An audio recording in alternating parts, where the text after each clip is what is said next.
நம்ம கேப்ப தோசையில் இந்த மாதிரி ஷேப்ஸ்லாம் நம்ம பண்ணலாம். இப்போ நான் இது கேப்ப தோசை மாவு எடுத்து வச்சுருக்கேன். இப்போ நம்ம தோசை ஊற்றலாம், எப்படி வருதுன்னு பார்ப்போம். பாருங்க, இந்த அளவு மாவு ஊற்றிட்டு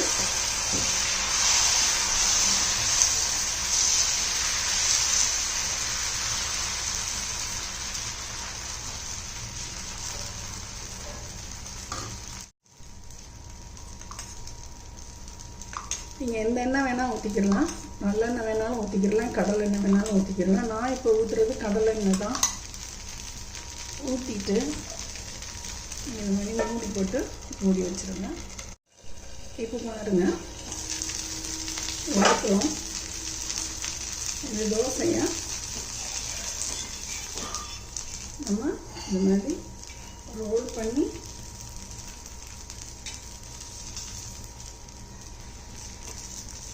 இந்த மாதிரி ரோல் பண்ணி நம்ம தோசை எடுத்துக்கலாம். இந்த ரோல்டாகவே இருக்கும்.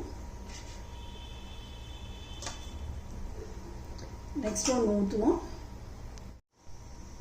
இப்போ பாருங்க, அடுப்பு நல்லா ஹையில் வச்சுக்கோங்க. வச்சுட்டு நல்லா தோசை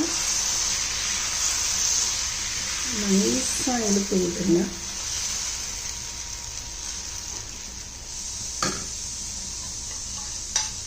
கொஞ்சம் கடலை எண்ணெய் இருக்குது, நான் அப்படியே ஊற்றிடுறேன். அப்புறம் உங்களுக்கு அந்த முருகலாக வேணும்னா அப்படி தான் கொஞ்சம் எண்ணெய் ஊற்றிடணும். மூடி வச்சுருப்போம், வேகட்டும். இப்போ நம்ம பார்ப்போம் திறந்து. நமக்கு இந்த அளவு வந்திருக்கு தோசை. இந்த ஒரு போர்ஷனில் இந்த மாதிரி நீங்கள் பண்ணிட்டோங்க.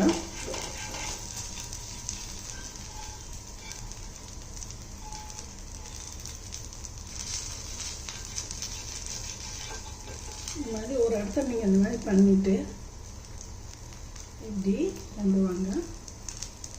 பாருங்கள், கேப்ப தோசையே நம்ம எந்த அளவுக்கு நம்ம பண்ணியிருக்கோம் பாருங்கள். இது ஆக்சுவலாக கேப்ப தோசை. பாருங்கள், இந்த மாதிரி நம்ம இன்ட்ரெஸ்டிங்காகவும் நம்ம பண்ணிக்கிடலாம் கேப்ப தோசையும்.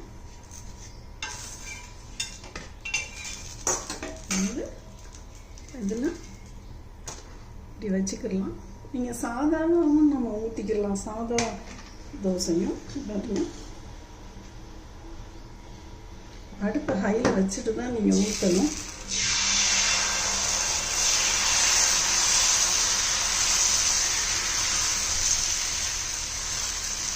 கொஞ்ச நேரம் வெந்ததுக்கப்புறம் நீங்கள் அடுப்பை சிம்மில் போட்டுக்கோங்க. எண்ணெய் ஊற்றிக்கலாம்.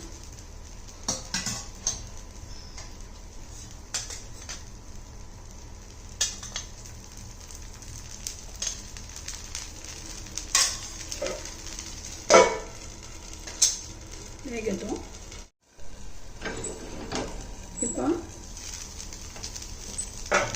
பாருங்க, தோசையை நம்ம ரெகுலர் தோசை மாதிரியும் நம்ம எடுத்துக்கலாம். இது வந்து ஒன் சைடு தான் வெந்திருக்கு.